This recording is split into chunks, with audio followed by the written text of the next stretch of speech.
NextGen Mailboxes, Restaurant in a Box Robotics, and is TikTok Kitchens over before it even began? That's all ahead on this week's Monday Minute. Monday Minute works like this. We're going to ask each other 5 questions about 5 headlines from the last week. Are you ready? Let's go.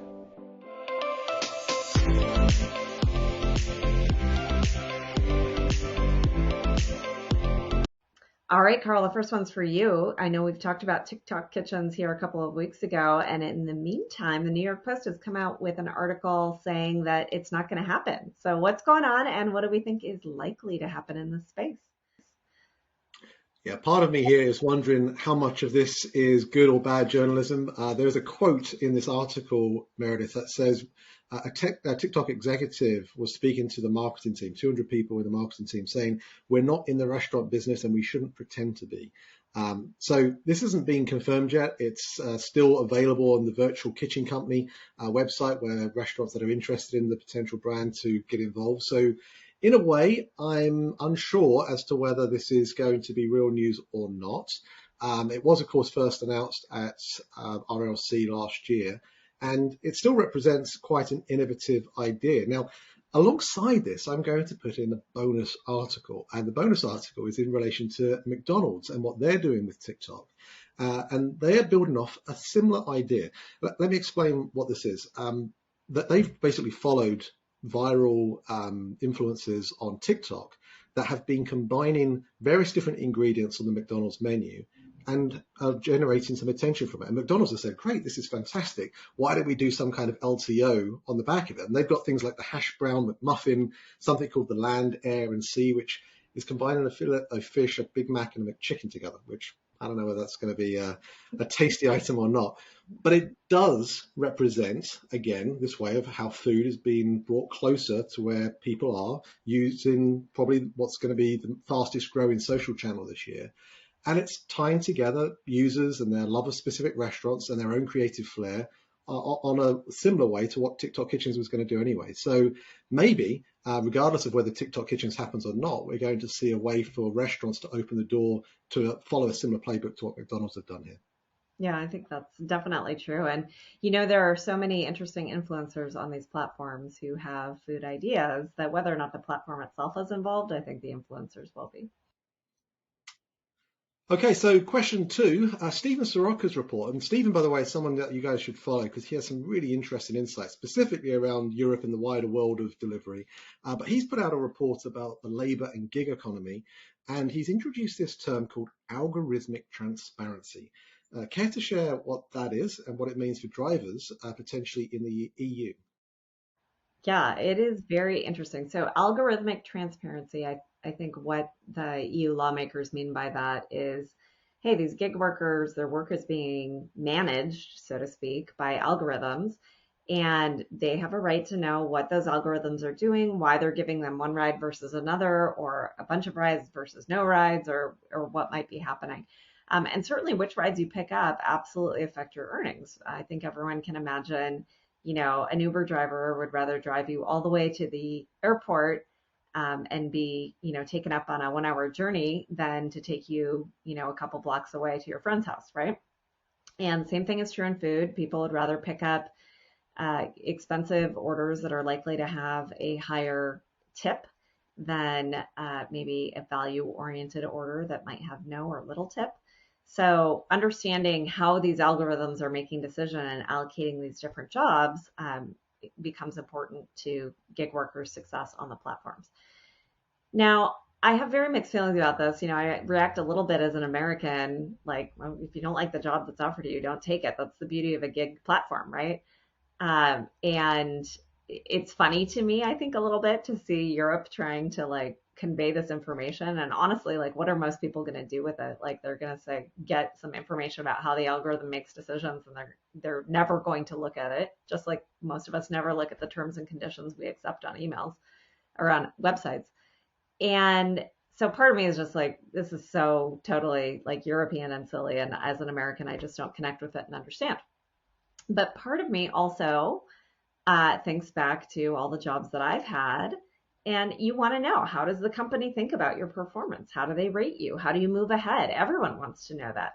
And in that way, I think the algorithmic transparency is not that different from all of us just wanting to know what does it take to be successful at what we're doing. So I don't know, mixed feelings. I'd love to hear what everyone else, what their reactions are to this idea. Okay, Carl. So NextGen Mailboxes and DroneDek are trying to solve for the last 2 feet challenge. Tell us about that. Yes, the last 2 feet challenge. Well, I'm going to play a video as I like to do. So for those of you watching on the Learn.Delivery YouTube or following us on LinkedIn, we'll be able to follow along with this. But let's do this first so you can see what this smart mailbox looks like.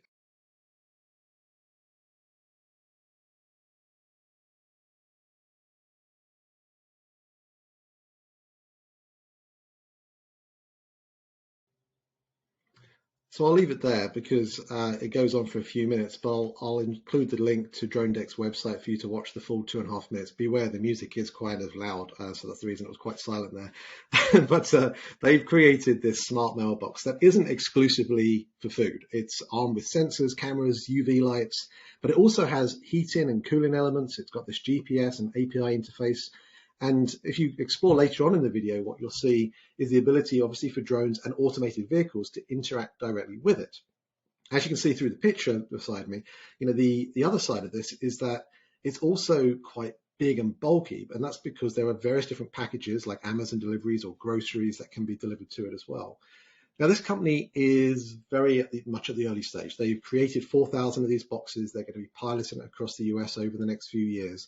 And intriguingly, they beat Amazon to the patent by about 9 days, and the idea has been around since 2014. So there's been a number of players in this space thinking about how can they optimize the means to be able to get a food or package in the hands of a consumer when it is being delivered by an automated vehicle in some way.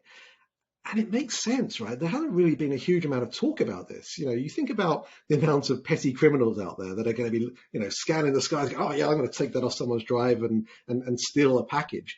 There has to be a way to be able to solve for this if someone isn't immediately there to be able to receive the package. And we all experience that today with packages being taken from our doorsteps even today, right? So this makes sense that they have something like this in place. Do I think this format is going to be the way it's going to work? It's quite big and bulky. Could I see it as something that perhaps each street has and it's shared in some way between neighbors? Maybe. Could I see this being some device that could actually be right alongside the home and there being some form of internal access to it from inside the home? Yeah, that could work. But I also think we've got the other side of this to consider too. And the other side is, how do these packages leave the place of distribution? So how are the kitchens and the restaurants going to think about how are we going to load up drones in a really seamless manner to be able to get them on their way? And that is back in your world more than mine, Meredith, in terms of how do you design kitchens and thinking about that side of it. But if drones and automated vehicles are going to be part of our future, then yes, we need to think about the last 2 feet, but we also need to think about the first 2 feet too. Okay, the fourth question today is about the NRA, and they have told Congress that 46% of restaurants did not receive the RFF grants that will potentially mean they'll close without any support. How's this going to play out, do you think, Meredith?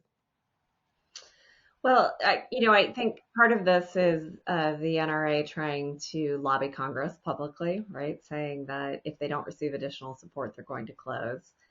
Pay attention. And that gets, all of us all riled up, talking to our congressmen, more than just the Restaurant Association is the strategy here. But I don't think it's terribly inaccurate. And specifically, they're talking about restaurants who have not received, who, if they do not receive additional financial help, what will happen to them? And in the survey, about half of them said, I'm not going to make it. And I think the reason here is because those who are not receiving aid tend to be independent restaurants who don't, kind of have the whole system together as well. I think about someone like a independent restaurant where the owner is not on the payroll. He's just taking a distribution out of the earnings at the end of the month or the end of the quarter. When PPP comes through, he doesn't get anything. He's not on the payroll, right? And, if he's taken out a personal loan, maybe a second mortgage on his house in order to make it through these times, if he has a personal guarantee on his lease, that all becomes his own personal finances. And none of these loans are really structured from the government. None of these forgiveness programs or anything are really structured to deal with this personal debt. It's structured to deal with business commitments, business debt, payroll, et cetera, a bunch of things that independent restaurants may not have in place. So it is not terribly surprising to me that they're saying, hey, after the accumulated effect of the pandemic, which has been going on now for a very long time, after the accumulated effect of nearly 2 years of open, close, maybe reduced dine-in, a whole bunch of things happening. Even if I figured out the digital game of how to speak to my consumers through other channels, I might have piled up a whole bunch of personal problems, right? Whether it is in the form of my personal guarantee on my lease, in the form of taking out a second or third mortgage on my home, or in the form of maybe just not getting paid for 2 years, and now having a big problem on the home front in the bills that I have to pay, even though my restaurant itself looks like it's doing okay. So this to me is a big deal. I believe very strongly in independent restaurants. As we've talked about before, it's a big part of why we wrote the book. And to lose half of our independent restaurants because they've got these personal obligations mounting up is a pretty scary thing. So I hope we can figure out a way to help them, first of all. And second of all, I hope we can figure out a way to help them continue to migrate towards these more digital paths, towards virtual brands, towards all these other things that can help make their restaurants more profitable and help them dig out of this hole. Okay, and finally, Carl, Pizza Hut debuted a fully automated robot-powered restaurant, which sounds pretty cool. So tell us about that one. Yeah, I love these stories, as you know, and we're going to turn our attention to Israel on this one, Meredith. It's a company that is called Hyper Robotics. They have this restaurant in a box, and their founder also happens to be the president of Pizza Hut Israel, who looks after 90 different Pizza Huts over that country. Why don't we do, again, a little video just to show you what it looks like, and then we can talk about it.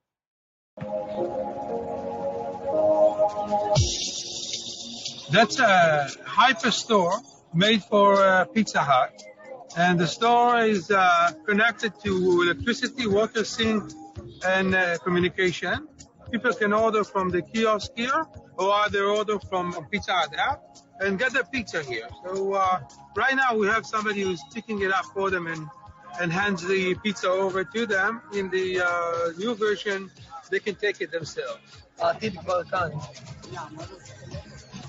People, for the first time, they see a robotic store, a fully autonomous store, no workers, and they are amazed. And also the fact that you can see the pizza in process, so you can really track what's been done inside. Gives it another layer, I think, of excitement, because people actually see the pizza being made by robots, which is the first time ever. It's exciting. This is the next level. How do you like it? Very much so. Very, very good. Well, that's a pretty awesome video, isn't it? I think that's pretty crazy. It's operating out of a parking lot in a city in Israel currently. It makes everything apart from the dough.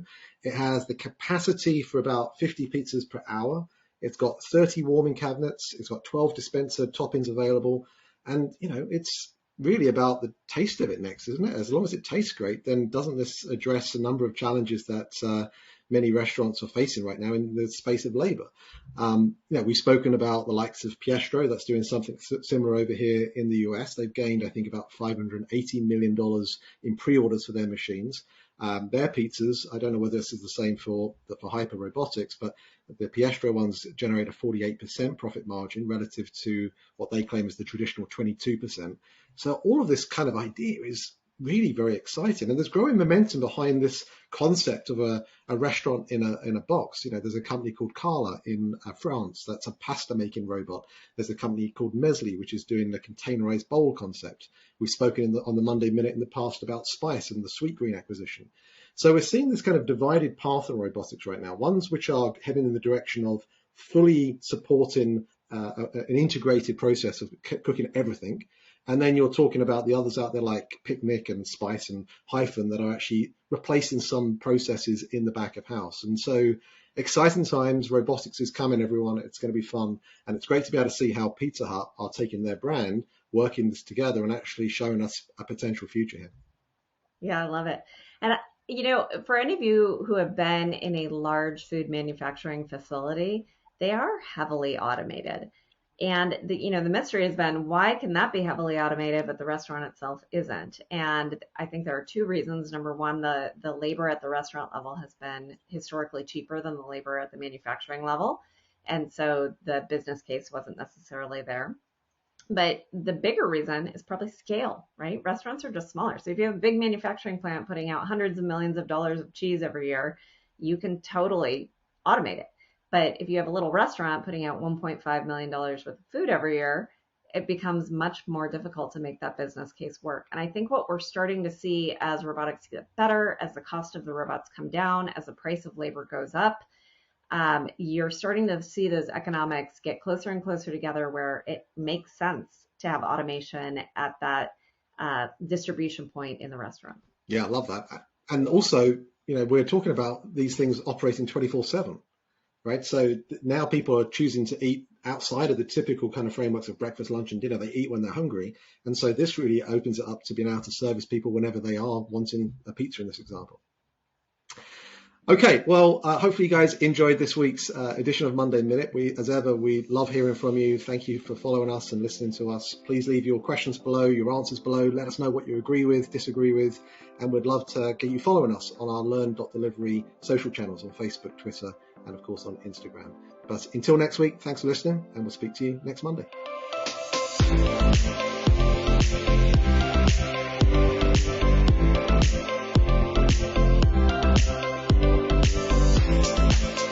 The Monday Minute is available for you to follow and subscribe wherever you listen to your podcast. Watch us on YouTube and follow us on all our social media Learn.Delivery channels. Thanks for listening.